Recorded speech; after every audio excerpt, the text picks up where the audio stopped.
तो गाइस आज हम बात करेंगे मैनेजर किम के चैप्टर नंबर 242 के बारे में। और पिछले चैप्टर में हमने देखा था लगभग पूरी एरीज हॉट स्प्रिंग में नहाने जाते हैं, क्योंकि अब आगे चल के चाइल्ड फैमिली से उनके काफी ज्यादा खतरनाक पंगे होने वाले हैं। इसलिए कहीं न कहीं एरीज के कुछ लोग परेशान होते हैं, या फिर कहीं किसी किसी के मन में चल रहा होता है आगे क्या होगा। इसलिए जिनचॉल सोचता है क्यों ना माहौल को थोड़ा सा हल्का बनाया जाए। और शोंगो सिन जो उनकी टीम का एक तरीके का नूब प्लेयर है, उसके कान में हानशु शियोंग के बेटे टेहुन शियोंग की एक ऐसी बात बताते हैं जिससे शोंगो सिन काफी ज्यादा हैरान हो जाता है। जिनचॉल शोंगो को बताता है एक बार हानशु के बेटे टेहुन की वजह से बहुत बड़ा बखेड़ा खड़ा हो गया था। शोंगो ये सुन के हैरान होता है और कहता है क्या सच में ऐसा हुआ था? जिनचॉल कहता है चुप हो जाओ, ये बहुत ही ज्यादा सीक्रेट जानकारी है जो हानशु शियोंग की कब्र के साथ उसी के साथ चले जाती, लेकिन मैं ये तुम्हें सिर्फ इसलिए बता रहा हूँ क्योंकि तुम हमारी टीम का हिस्सा हो। तुम्हारी अब भी शादी नहीं हुई, इसलिए तुम अब तक नहीं समझ सकते कि सबसे ज्यादा खतरनाक डर क्या होता है। तुम्हें पता है एक शादीशुदा इंसान इस दुनिया में सबसे ज्यादा किस चीज से डरता है? वो है एक फोन कॉल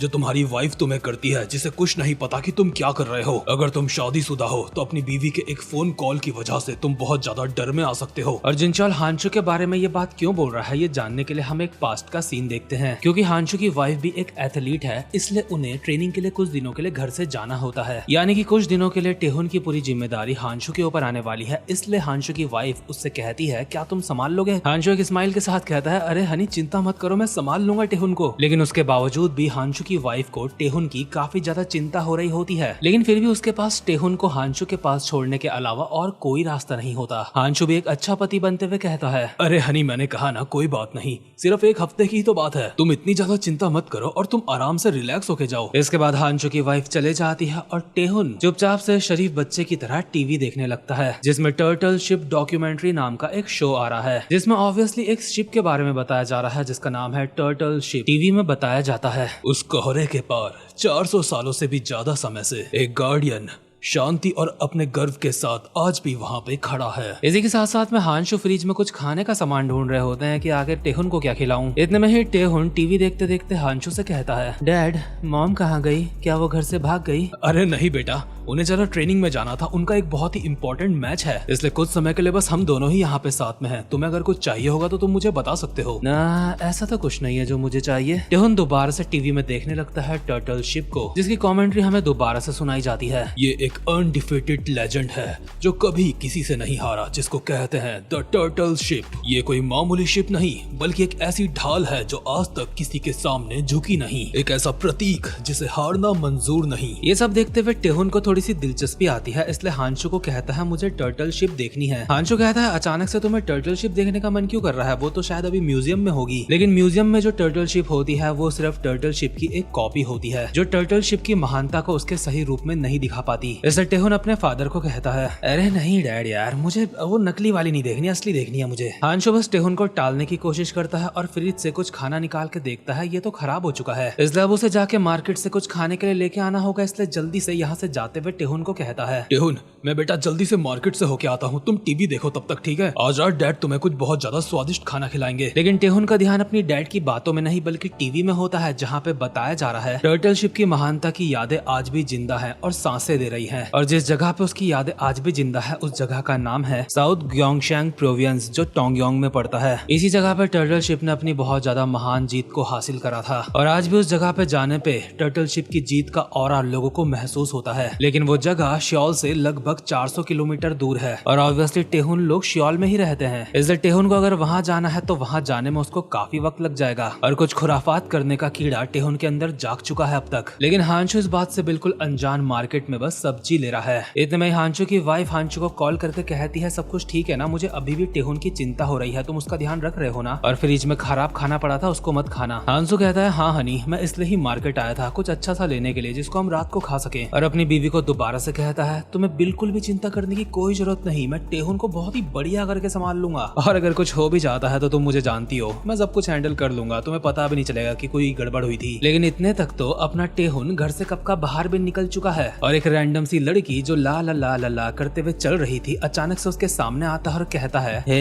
क्या तुमने सुना नहीं, मैंने तुम्हें कहा क्या तुम्हारे पास 500 वॉन पड़े हैं, जल्दी से मुझे दो। क्या तुम्हें 500 वॉन चाहिए, लेकिन क्यों? उससे तुम्हारा क्या मतलब लड़की, मुझे टैंगयोंग जाना है। लेकिन आखिर तुम वहाँ पे क्यों जाना चाहते हो? वो सब छोड़ो, तुम मुझे 500 वॉन दो, मुझे वहाँ पे जाके एक विश मांगनी है। जहाँ लड़की इस बच्चे से हैरान है वहीं आसपास के लोग भी टेहुन से हैरान है, क्योंकि वो यहाँ पैदल नहीं आया, अपने फादर की वैन में आया है। और वैन भी नॉर्मली चला के नहीं आया बल्कि पब्लिक प्लेस का एक खंबा तोड़ दिया भाई ने। दूसरी तरफ टेहुन लड़की से कहता है, जल्दी पैसे निकाल, मेरी गाड़ी का पेट्रोल खत्म हो चुका है। लड़की भी बच्चा समझ के उसको पैसे दे देती है और यहाँ से जाते हुए कहती है, कुछ अच्छा खाना और अपने फादर के साथ रहो। लेकिन लड़की के जाते ही एक दूसरा बच्चा यहाँ पे आता है और टेहुन के मुंह पे मुक्का मार के कहता है, अबे हरामजादे, तेरी हिम्मत कैसे हुई हमारे इलाके में भीख मांगने की? देखते ही देखते टेहुन के सामने 3 लड़के आ जाते हैं और ये तीनों यहाँ के भिखारी हैं, जिनकी गैंग का नाम है सर्सी पास। इनको लग रहा है इनके भीख मांगने के एरिया में नया भिखारी आ गया है। लेकिन टेहुन मुक्का खाने के बाद एक स्माइल के साथ इनको कहता है, अबे ओए, क्या तुम्हारे पास 500 वॉन पड़े हैं? दूसरी तरफ हांशो बेचारा घर जाते जाते आइसक्रीम भी खरीदता है। वो सोचता है घर जाके अपने बेटे के साथ आइसक्रीम खाऊंगा और मजा आएगा। लेकिन टेहुन तो दूसरी तरफ उन 3 बच्चों का मार मार के कुत्ता बना रहा होता है, जिसे उसने जमीन में गिरा दिया है। इनको पेलने के बाद टेहुन इनसे पूछता है, क्या तुम्हें टोंगयोंग जाने का रास्ता पता है? इन बच्चों को तो ये भी नहीं पता होता टोंगयोंग है क्या, इसलिए टेहुन इनके दोबारा से रैप्टे बजाने की सोचता है। इतने में ही एक बच्चा चालाकी दिखाते हुए कहता है, रुक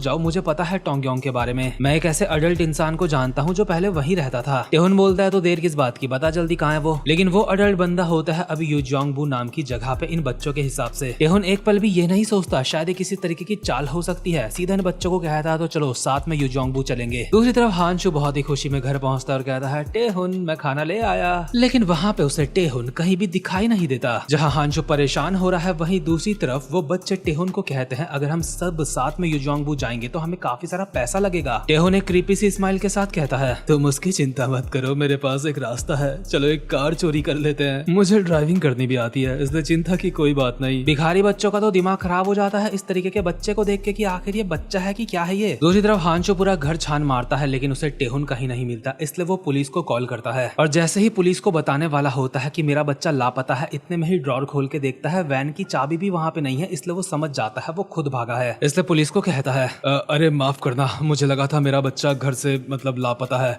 लेकिन मुझे पता चला वो खुद ही भागा है, इसलिए मुझे माफ करना, मैंने गलती से कॉल मिला दी। यानी कि टेहुन कुछ बहुत बड़ा कांड बैठाने वाला है। और इसी के साथ हमें एक वॉइस ओवर आती है। ये कहानी है ताइक्वांडो एथलीट हांशु शियोंग के बेटे की। ये कहानी है टेहुन शियोंग को ढूंढने की, एक ऐसी कहानी जिसमें एक तूफानी रात और 2 दिन की जर्नी शामिल है। हांशु शियोंग को एहसास हो गया था उसका बेटा किडनैप नहीं हुआ बल्कि खुद ही घर से भागा है। एक पिता का मन ये बता सकता था उसका बेटा कितना बड़ा कांडी है। और इसी के साथ ये चैप्टर यहीं पे खत्म होता है। लेकिन भले ये एक साइड स्टोरी है लेकिन मुझे काफी ज्यादा दिलचस्प लग रही है कि आगे टेहुन क्या क्या कांड करने वाला है। तो इसी तरीके की एक्सप्लेनेशन के साथ ये स्टोरी आगे कंटिन्यू रखने के लिए आप चाहो तो सब्सक्राइब बटन और बेल आइकन को भी प्रेस कर सकते हो अगर अब तक नहीं करा। बाकी आपसे मिलूंगा अब अपनी नेक्स्ट वीडियो में, तब तक के लिए मजे करो।